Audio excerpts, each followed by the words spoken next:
বিসমিল্লাহির রহমানির রহিম। বাংলাদেশ মানব জোটের পক্ষ থেকে আমি কাজী মুশাররফ হোসেন।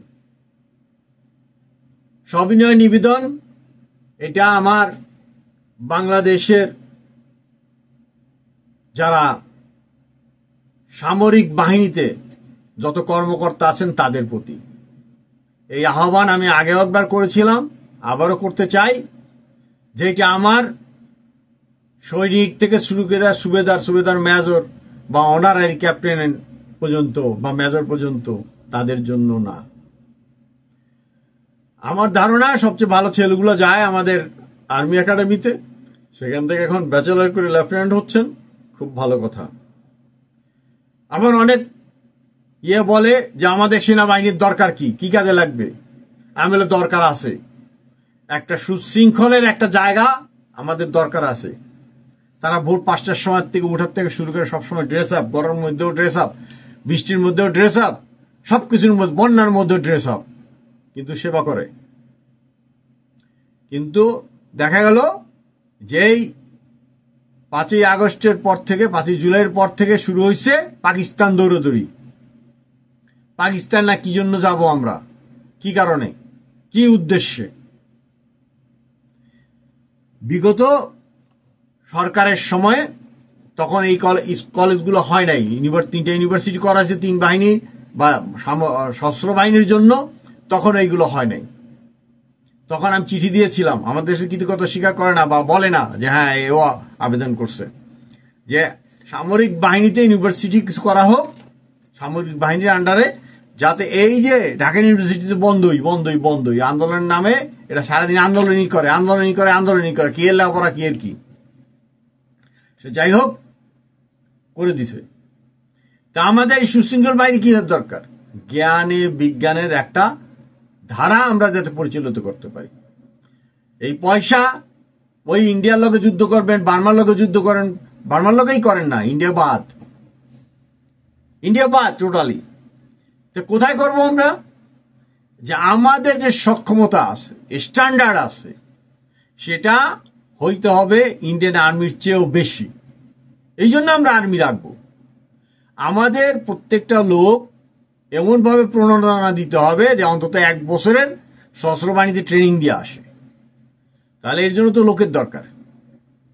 যেই সমস্ত ক্ষেত্রে বিজ্ঞান, মহাকাশ বিজ্ঞান বিভিন্ন জায়গায় আমাদের দুর্বলতা আছে, ওই আনোয়ার হোসেনের বইতে পড়ছিলাম, আনোয়ার হোসেন বুঝছেন তো, ওই যে ডিটেকটিভের রাইটার, হ্যাঁ, নীল টক্সিন, বুটুলিনাস টক্সিন, কি জানি, হ্যাঁ, তো একটা পরমাণুর তো খবর নাই এবং আমাদের দরকারও নাই আপাতত। আমাদের যেটা আছে যে এই যে ইলেকট্রিসিটির জন্য যেটা, সেটা তো কাজ প্রায় শেষের দিকে। এই সমস্ত জায়গায় আমাদের যে সামরিক এবং বেসামরিক, শুনলাম যে আরো 6টা সাবমেরিন কিনতে আছে, 2টা যাই লক্কর মার্কা ঝক্কর মার্কা 2টা কেনা হয়েছে, আরো 2টা সেটা লক্কর ঝক্কর মার্কা না, অত্যন্ত ভালো। কেন? আমাদের সমুদ্র সীমানা পাহারা দেওয়ার জন্য, কাউকে ব্যাকআপ করার জন্য না। মেইন পয়সাটা আমাদের সামরিক বাহিনীতে দিতে হবে কি জন্য? হিউম্যান রিসোর্সকে উন্নয়নের জন্য। ওইখানে বলে পাবলিক ইউনিভার্সিটি আছে না, আছে, পাবলিক ইউনিভার্সিটি আছে, কিন্তু কিছু কিছু জিনিস অবশ্যই গোপন রাখতে হয়। সেটা আমাদের হেলথ সাইডের বিভিন্ন জিনিস আছে, বিজ্ঞানের অন্যান্য যে বিষয়গুলো আছে, সেগুলাকে যাতে আমরা রিসার্চে যেতে পারি, 10 mile range, 1000 mile range, 1500 mile রেঞ্জের মিসাইলটা আমরা কেমন তৈরি করতে পারি। বিদেশ থেকে কিনে আনলাম, কদিন আমার ট্রেনিং দিয়ে গেল, 3 বছর পরে দেখা গেছে এটা লাইফ শেষ, আবার একটা কিনে নিয়ে আসু। নো কেনা কিনি, হ্যাঁ। আর ইন্ডিয়ার সাথে তেদরামি করবেন, এই যে আমি অফিসারদেরকে বলতেছি, তেদরামি করা যায়। যেমন ফিলিস্তিনিরা সারাদিন বলে ইসরায়েলের মার তো দেখি আর মারে, ফলাফল কি হয়েছে? কোন একটা জাতি ওখানে একটা গইরা উঠতে পারে নাই। তো মার তো দেখি, ধর তো দেখি। হ্যাঁ, পাকিস্তানের দরকার আছে, পাকিস্তান আজকে 76 বছর যাবৎ ইন্ডিয়ার লগে কিলাগিরি করতেছে, মারামারি করতেছে, হ্যাঁ। আবার ওই যে ইন্ডিয়ারও একটু বদমাইশি আছে, সে আবার ওই কিছু মুসলিম এলাকা এখনো দখল করে রাখছে। তাও তো ওই জায়গাটুকু যেখানে আছে পাকিস্তান, পাক অকুপাইড যে কাশ্মীর, সেটা পাকিস্তান দখল করছে। ভারতও ভালো পরিচয় দিতে পারত, পুরা কাশ্মীরটা ইন্ডিপেন্ডেন্ট ঘোষণা করতে পারত সে, পাক ওনেরটা সহ। আর পাইকাগদিকে লাফালাফি করতেছেন বেলুচিস্তানের সাথে পাকিস্তানের সম্পর্কটা কি, আফগানিস্তানের সাথে সম্পর্কটা কি, ইন্ডিয়ার সাথে সম্পর্কটা কি? হ্যাঁ, একেবারে যেটা আমাদের দরকার পাকিস্তান, এটা আমি বলছি যে জামাতে ইসলাম যেটা আছে, হ্যাঁ, যে মওদুদিবাদ বলে না যে পাকিস্তানের সাথে সম্পর্ক রাইখা কাজ করতে হবে। মওদুদিবাদ একটা থিওরি, সেই থিওরি অনুযায়ী জামাত যদি সর্বোচ্চ কিছু করতে পারে বাংলাদেশে ফাইন, কিন্তু পাকিস্তানের আব্বা ডেকে করতে হবে না। এখানে খেয়াল রাখতে হবে যে জিন্না কি করছে, যাই গালি আসলো দিলাম না, হ্যাঁ, জিন্না একসময় টোটাল পাকিস্তানের জাতির পিতা ছিল। সে কি করলো যে লাহোর প্রস্তাবে আমার প্রাণপ্রিয় নেতা একে ফজলুল যে স্টেট ছিল পাকিস্তানের জায়গায়, সেখান থেকে সেটা জিন্না সাহেব নিজে হাতে এস কাটিয়ে দিছে।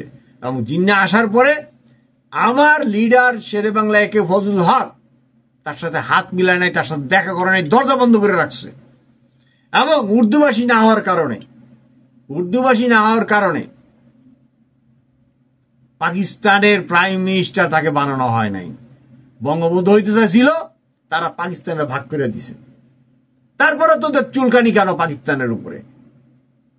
হ্যাঁ, আমাদের 1 নাম্বার কাজ হইল জনগণের উন্নয়ন, হিউম্যান রিসোর্সের উন্নয়ন।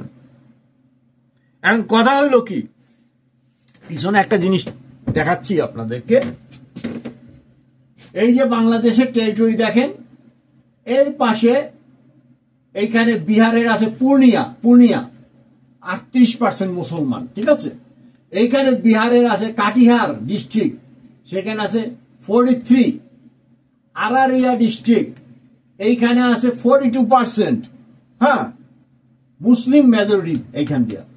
আর এই যে পশ্চিমবঙ্গের ম্যাপটা করেছি, হ্যাঁ, এইখানে 4টা বিশাল ডিস্ট্রিক্ট, সেখানে মুসলিম মেজরিটি লোক বাস করে। তাহলে এখন আমাদের কি ওটা কি দখলে যাইতে হবে? আমরা বিদেশে কামলা দিতেছি না, আমরা মুসলমান খ্রিস্টানদের দেশে কামলা দিতেছি না? দিতেছি তো। চুলকানি কেন ইন্ডিয়ার সাথে? 47-এ যেটা হয়ে গেছে। আমি আগেও বলেছি যে পাকিস্তানের যদি ক্ষুধার্ত থাকে, লোক থাকে, তাদেরকে আমরা হেল্প করব, কিন্তু সামরিক কোনো হেল্পে আমাদের যাওয়ার দরকার করে না। আরো বলতেছি, এই যে আমাদের পাশে, এই যে এই পাশ দিয়ে কারা, এই বার্মা বা মায়ানমার, এই মায়ানমার চায়নার সাথে তাদের এরকম সম্পর্ক যে তারা হলো তাদের এক্সটেন্ডেড ল্যান্ড হিসেবে তারা এটাকে ট্রিট করে। হ্যাঁ, চায়নার সাথে খাতির দিবেন আপনার এই 12-20 লাখ লোক কি নেবে? আর নেবে না। চায়নার সাথে আমার কি সম্পর্ক? চায়নার সাথে সম্পর্ক থাকবে বাণিজ্যিক সম্পর্ক। ভারতের সাথে সম্পর্ক থাকবে আমার চতুর্পাশে ওরা দেশে কাটাতার বেড়া আমি পাকা করে দেবো, 30 ফিট উঁচা করে পাকা করে দিব ওদের সাথে। হ্যাঁ, ওদের সাথেও বাণিজ্য হবে, কিন্তু প্রভুত্ব মানা হবে না। এবং আপনারা যে যুদ্ধ করতে চাইতেছেন বা কি জানি, দেখি পাকিস্তানের লোকে যখন দেখি না, তখন মনে হয় এখনই বোধহয় ফাইট শুরু করে দিব, ঠিক আছে।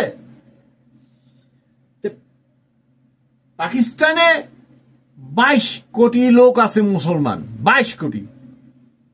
এখনো ওইদেরকে যেই কাজে খুঁজাইতে আছেন, এই 22 কোটি মুসলমানই যথেষ্ট পাকিস্তানের লোকে ফাইট দেওয়ার জন্য, বাংলাদেশ দখল করার জন্য। দখল তো করবে না, কই যা দখল করতো, বাংলাদেশ দখল করতো, তোরা আইবো, আসার পরে ওরা করে পিছের দিকে আটকাই দিব, ওইখানে থাক। হ্যাঁ, পাকিস্তানের সেনাপতিরা, পাকিস্তানের যত অফিসার্স আছে, সবাই বিদেশে বাড়ি করতে আছে, যার জন্য পাকিস্তান আর নিজের পায়ে খাড়াইতে পারে নাই। কিন্তু আমার আদরের সেনা কর্মকর্তারা, আপনাদেরকে আমি বলে দিতে চাই, ওই পাকিস্তানি ফর্মুলা আপনারা যায়েন না। আমার সেনাবাহিনী যারা সৈনিক, আমার সেনাবাহিনীর যারা সৈনিক, তারাও একটা পিএইচডির চেয়ে বড়, কারণ তারা দেশপ্রেমিক, তারা অস্ত্র চালায়। ভুলে যায় না নিজের মর্যাদা। আর যদি এইগুলো বেড়ায় কাজ করেন, যে একজন মেজর হলেন, কোটি টাকার মালিক হয়ে গেলেন, আমার সেপাই রয়ে গেল, সমগ্র বাংলাদেশকে নিয়ে উঠতে হবে আমাদের অর্থনৈতিকভাবে, এটা মনে রাখবেন। যদি পাকিস্তানকে ফলো করেন, দায় দায়িত্ব আপনার। পাকিস্তান সামরিক বাহিনী যা করে পারে, আপনারা কিন্তু পার পাবেন না। আমি আপনাদের অনুরোধ করছি, মানবজোট যদি কখনো ক্ষমতায় যায়, আমার সেনাবাহিনীর এন্ট্রি লেভেল হবে সবার জন্য SSC pass, HSC pass, SSC pass করে যদি ঢুকে, আমাদের মহান নায়ক মুক্তিযোদ্ধা, বিশাল মুক্তিযোদ্ধা, ঘোষণা দিয়ে মুক্তিযোদ্ধা general Ziaur Rahman matric pass করে গেছিলেন, প্রধান সেনাপতি হয়েছেন, রাষ্ট্রপতি হয়েছেন। বাংলাদেশেও একই নিয়ম চালু করা হবে। এসএসসি পাস করে ঢুকলে 3 বছরের কোর্সে তাদের এইচএসসি করানো হবে। তারপরে ওইখান থেকে বাই রোটেশনে হায়ার অফিসার হবে। দেখছেন, এই যে আমেরিকার vice president high school pass করে সেনাবাহিনীতে জয়েন করছে। আবার কামালা হ্যারিসের যে ভাইস প্রেসিডেন্ট ছিল, সে কি করছে? সেও এরকম হাই স্কুল পাস করে তারপরে আর্মিতে গেছে। কি হয়েছে? সে এখন গভর্নর। আর এই ভাইস প্রেসিডেন্ট কি ছিল? একজন সিনেটর, এসএসসি পাস করে ঢুকছে কিন্তু আর্মিতে। বাংলাদেশেও সেটা করা হবে। যেই কাদা আছে ওই কাদা থাকবে না। ওই ক্যাডার জব আউট করে দেওয়া হবে। একটা লোকও তো আউট করেন নাই হাসিনার, যিনি দোসরটা কি বলতেন, একটা লোকও তো আউট করেন নাই অফিসারদের, যারা ডিএস ছিল এবং উপরে ছিল, তারা তো সবাই দোসর। ক্যাডার জব উঠাই দেওয়া হবে। এন্ট্রি লেভেল পজিশন হবে ব্যাচেলার ডিগ্রি, স্নাতক। ওইখান থেকে পরীক্ষা শুরু হবে। এভরি ইয়ার পরীক্ষা শুরু করতে করতে যারা ভালো করবে তারাই উপরে যাবে। দেখেন, এর বাইরে কিছু নাই, বিকল্প কিছু নাই। কাজে আমি বলতেছি, আমার মুক্তিযুদ্ধের সময়ও 7 জন ছিল বীর শ্রেষ্ঠ, তার মধ্যে 5 জন আমার সাধারণ সৈনিক ভাই। সেখানেও তাদের অবদান বেশি। 25শে মার্চ 71 শহীদ হয়েছে আমার পুলিশ ভাইয়েরা। আপনারা করছেন জুলাই বিপ্লব, সেইখানে হাজার হাজার পুলিশকে হত্যা করছেন। তাদের জীবনে এখনো পানি নাই, তারা এখনো স্বস্তি পায় না।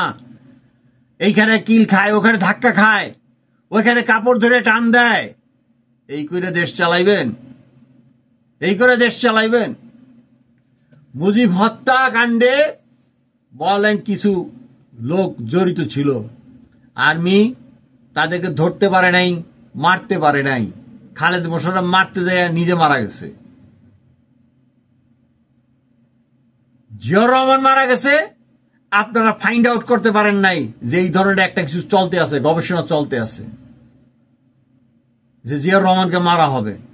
ব্যর্থ। লাস্ট এটা দেওয়াই, মন্দিরগুলো বাদ দিলাম, মন্দিরগুলো বাদ দিলাম। আমার বিডিআর ওইখানে এতগুলো অফিসার মারা গেল, আপনারা খবর পাইলেন না কেন? কি খবর রাখেন আপনারা?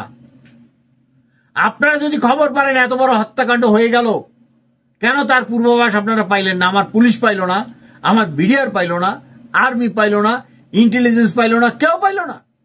তো কি চাকরিটা করেন? এই ধরনের চাকরি করার অর্থ কি? পুলিশগুলো মারা গেল,